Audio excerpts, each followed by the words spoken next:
952 subscribers. That's not just a random number. It's not just a random fact. That's what we are on as of right now. We are looking towards 1,000 subscribers. We're 48 away if you apply really quick maths that is also correct maths. But on the Turf and Touchdowns podcast, we're looking towards 1,000 subscribers. And we're going to do that by hopefully celebrating another winner in this week's Whitney Stakes. Grade 1 action. Luke Elder alongside Tom Collins, where things going okay. Yeah, it's been going good so far. We're getting involved, aren't we, with the horse racing? Plenty of winners, including last week, which we'll talk about in a couple of moments. NFL action, we've got another podcast coming out this week. I think this podcast is due out either Monday night or Tuesday. NFL should come out slightly later in the week, or maybe Thursday or so. So definitely lock in and subscribe down below. So, like Luke said, we're going for 1,000, but equally, you don't want to miss out on any of this content. We're providing plenty of winners. It's worthwhile watching these podcasts. Yeah, and even if we're not providing winners, we are really funny, really entertaining, and middle of the pack handsome. Yeah, we'll take that. Yeah, I mean, look, it could have been a lot worse, but we are looking at the Whitney this week. Just very quickly, last week, Sovereignty continues to be very, very good. Yeah, exactly. He won closely in the end. It was an interesting race, wasn't it? He broke very well, which was quite surprising that he was right on the shoulder of the leader Moplex.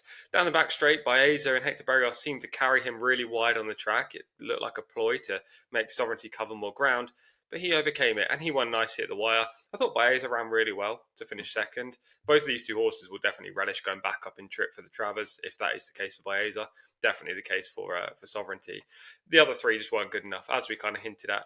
I was a little bit disappointed in Sandman's effort, but at the same time, I knew he wasn't a Grade 1 horse, and I needed Baeza to underperform for him to finish second for the forecast. So, yeah, it was just great to see Sovereignty win. And I have to say, people were mocking you a little bit in the comments about Baeza. I was mocking you in the podcast. I think that mocking stands up, and I think you should have picked Sovereignty. But you were right with the tactics, and also Baeza ran really well.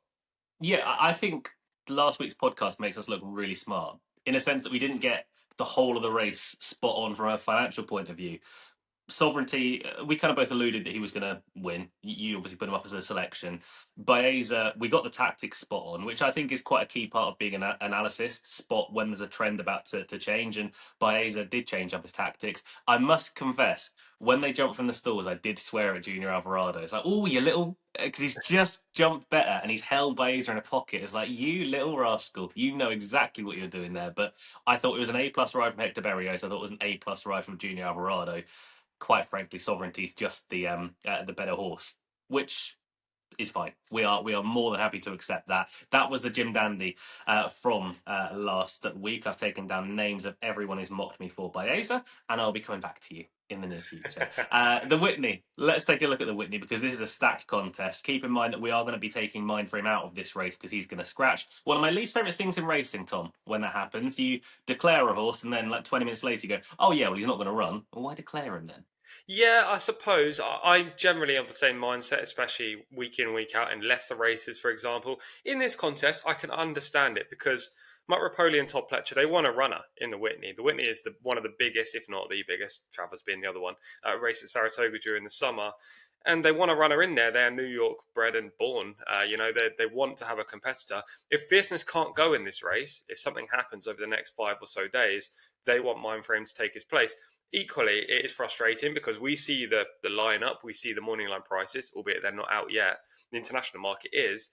And the race looks great with Mindframe in there. And it's like 6 of the best older horses going to war in one of the biggest races at Saratoga on a stacked card with loads of great undercard races.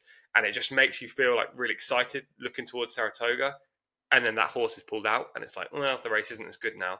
But I can understand why they put him in. It's a case of having a horse in the race. And to be fair, if something did happen to Fierceness, fingers crossed it doesn't, but if something did, then at least we've got a very good replacement in Mindframe. If Fierceness was out and there was no Mindframe in this field, then the race definitely would take a hit. Mm-hmm. I think the thing that I don't like about Mindframe is that even if Fierceness does come out, so what, are you training him for this race? And then you're going to let him down at the end of the week if he doesn't run here?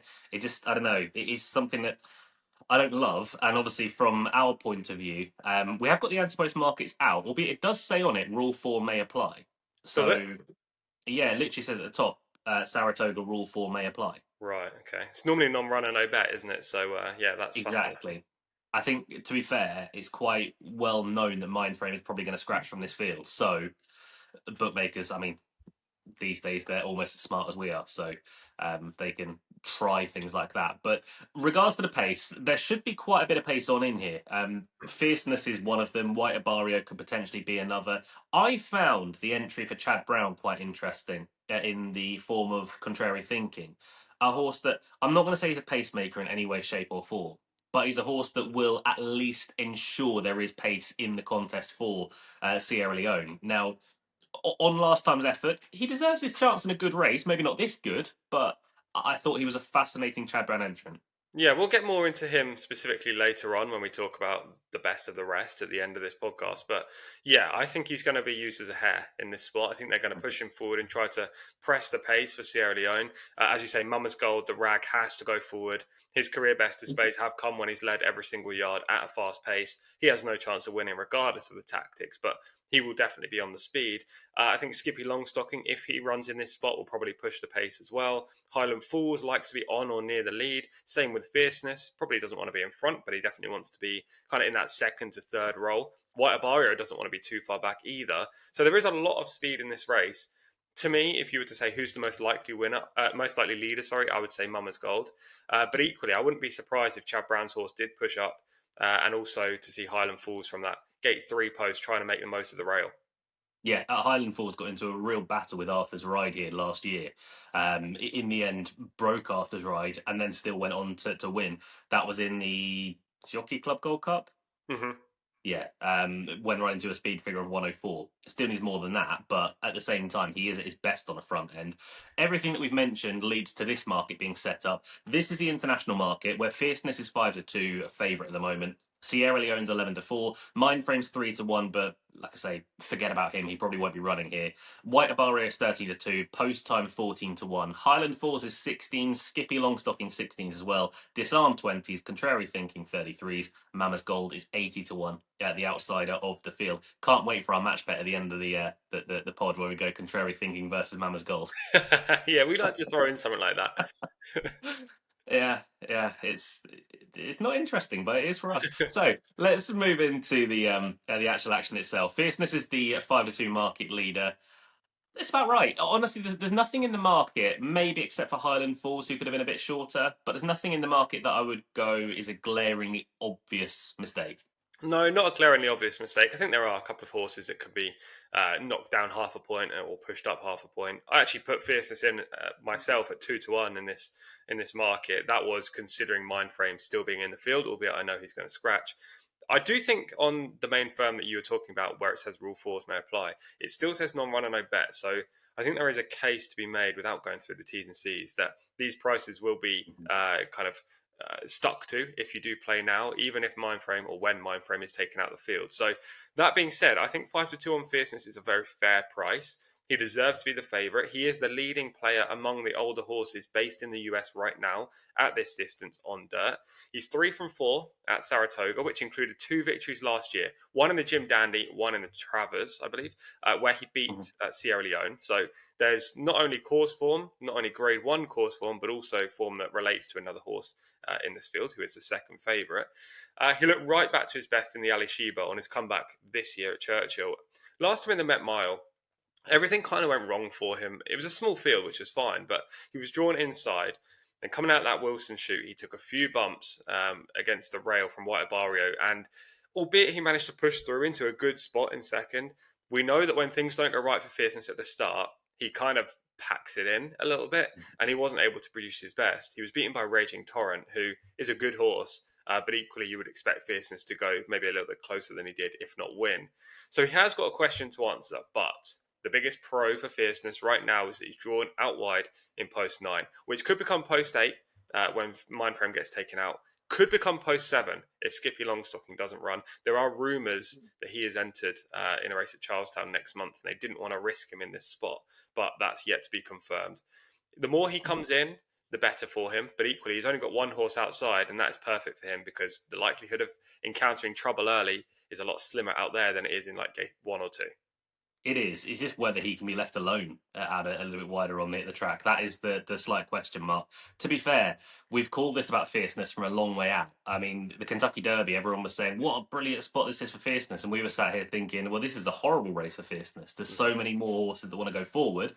he had an okay sit, but they went too hard and he bombed out. That's kind of what fierceness is. And in here, he's going to take a lot of heat on the front end.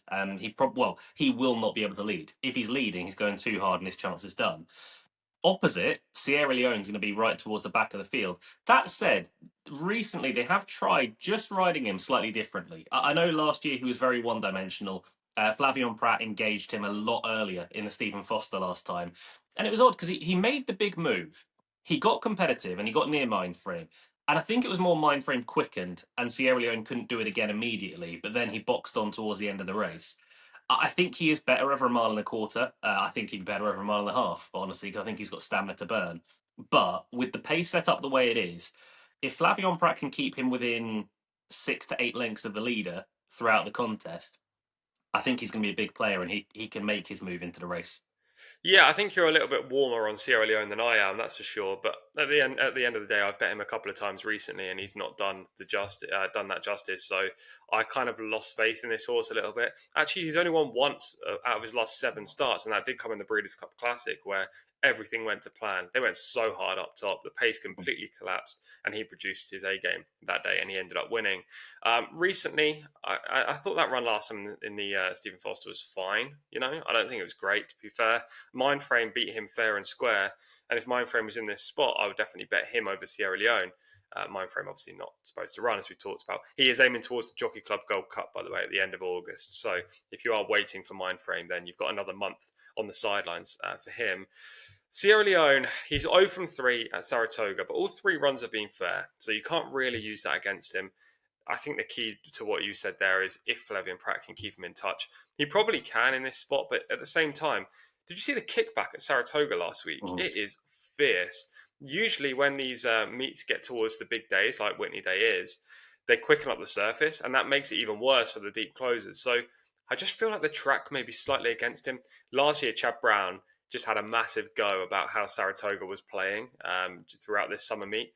Maybe a bit because he wasn't having the success that he was used to, but equally, most of his closing horses just couldn't get involved. I think Sierra Leone may run a place, but I can't put him on top personally. Well, it was this horse, wasn't it? They had the real go about before the Belmont when it was run here back in last June, Hmm. because the pace of the track was just ridiculous. You went to the front, well done, you've won the race now, regardless of class. And he was moaning about it before the race was even run, and he was spot on to be fair. But Sierra Leone, he had his big day in the classic, and he's a horse that he will turn up at some point this year, whether it's today, whether it's the classic again. We'll see how many times he is actually able to peak. Um, Mindframe, I mean, we'll touch on Mindframe very briefly, just because he's a very talented horse. If he runs in here, he's got a big chance. Yeah, to be fair, I would struggle to put him and to split him and Fierceness at the top of the market. I would have put them around joint favourites if he was to run in this race. As we keep saying, he is likely not to run, likely to run in the Jockey Club Gold Cup at the end of next year. The negative is if he does run, something happens to Fierceness here, he's drawn post 1, and that is a big problem for Mindframe. But he would have been a fascinating contender, and unfortunately, he probably won't be going to post. No, no, we're not expecting him to be in this spot. We are expecting White Abarrio to turn up, who, I mean, blows a little bit hot and cold. Honestly, he's a horse that I've never fully warmed to, but then he went to Gulfstream Park in the Pegasus and he put in a massive performance, and then he won the Ghost Sapper at Gulfstream Park as well, albeit that was a race that he should be winning 10 times out of 10. He went to the Met Mile last time behind Raging Torrent and Fierceness, and he ran fine, but I mean, it's nothing that I'd be going absolutely crazy about regards to White Abarrio. No, I think we were a little bit different in our opinions of Sierra Leone, and we're a little bit different here as well with White Abarrio. I really like this horse. He has been one of the best horses over the last few years, and I know he can throw in a clunker, but equally he's got 10 victories to his name. He's a Breeders' Cup Classic winner. He's a Whitney winner in the past as well. Looks to come back and regain his crown. He won it 2 years ago. And I thought earlier this season in the Pegasus World Cup, that was his best ever race. So even though he's entering his veteran years, he still seems to be firing on all cylinders. That run last time in the Met Mile is definitely a little bit of a concern. He did take the bumps from Fierceness at the start, and it was a bit rough. And equally, the race probably wasn't best suited for him because the 2 horses that led basically remained first and second throughout the whole race, and he was never able to get involved. The one thing is, we know that White Abarrio is capable. If he can produce his best, he is going to be one of the leading players in this race. Question is, does Saratoga suit as well as Gulfstream? Because 8 of his 10 career successes have come down in Florida at that track. So that is the one negative. The Whitney performance in 2023, if he can repeat that here, he is a major player. Mhm. I like the connections. I like the post. The horses drawn directly inside of him are the deep closers.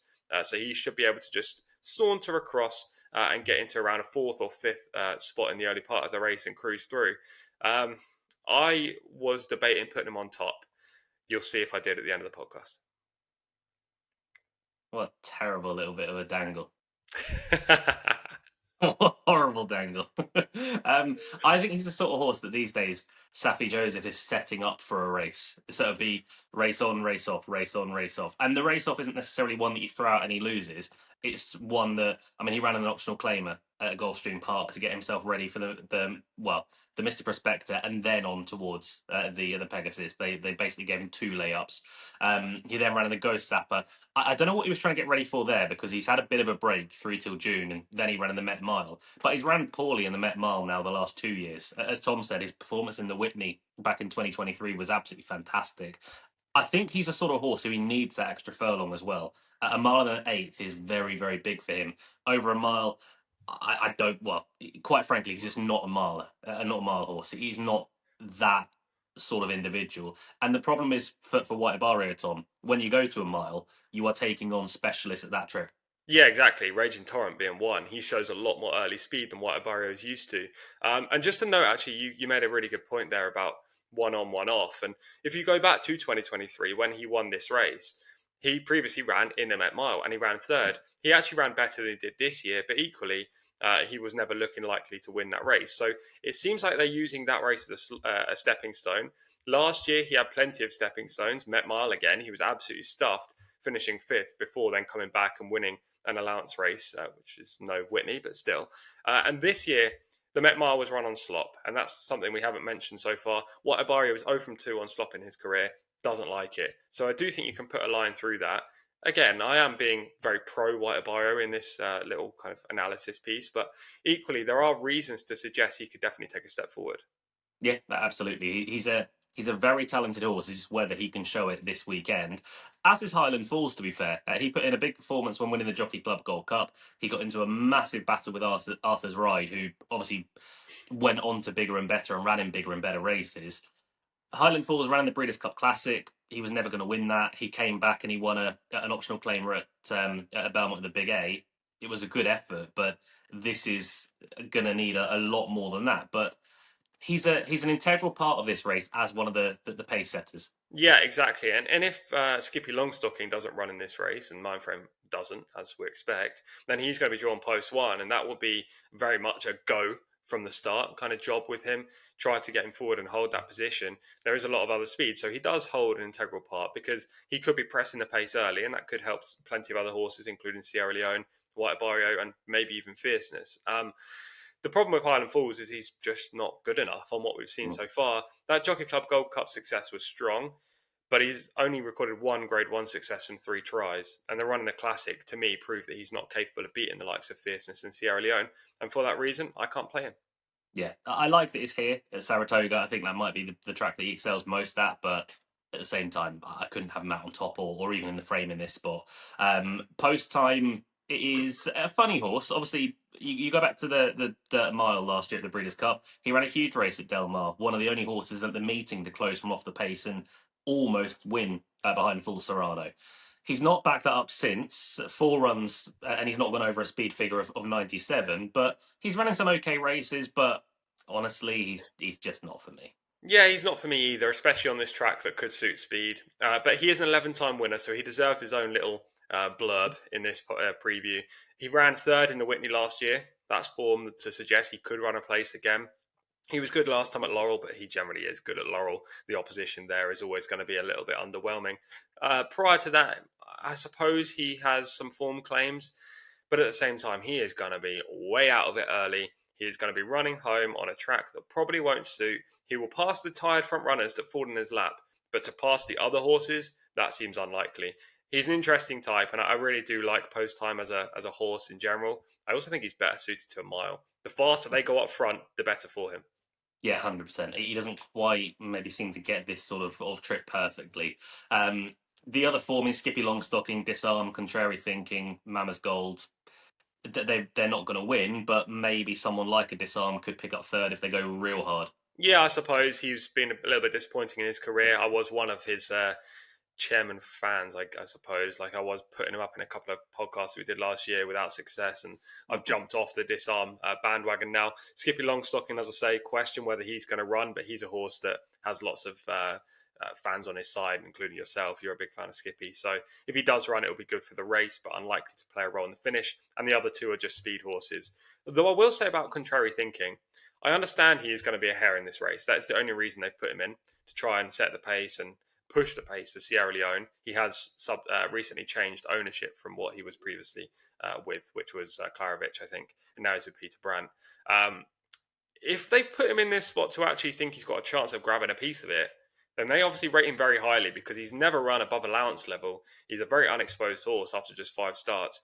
He is a horse to keep on side moving forward, but we have seen with this type before that when they go in as a race as a hare, it could completely blow their mind, and then from then on, they just don't seem to produce their best. So just watch out for what contrary thinking does. I don't think he'll compete in this race at the business end, but moving forward, if they think he's capable of going in races like this alone rather than as a pacemaker, then I would be intrigued by him.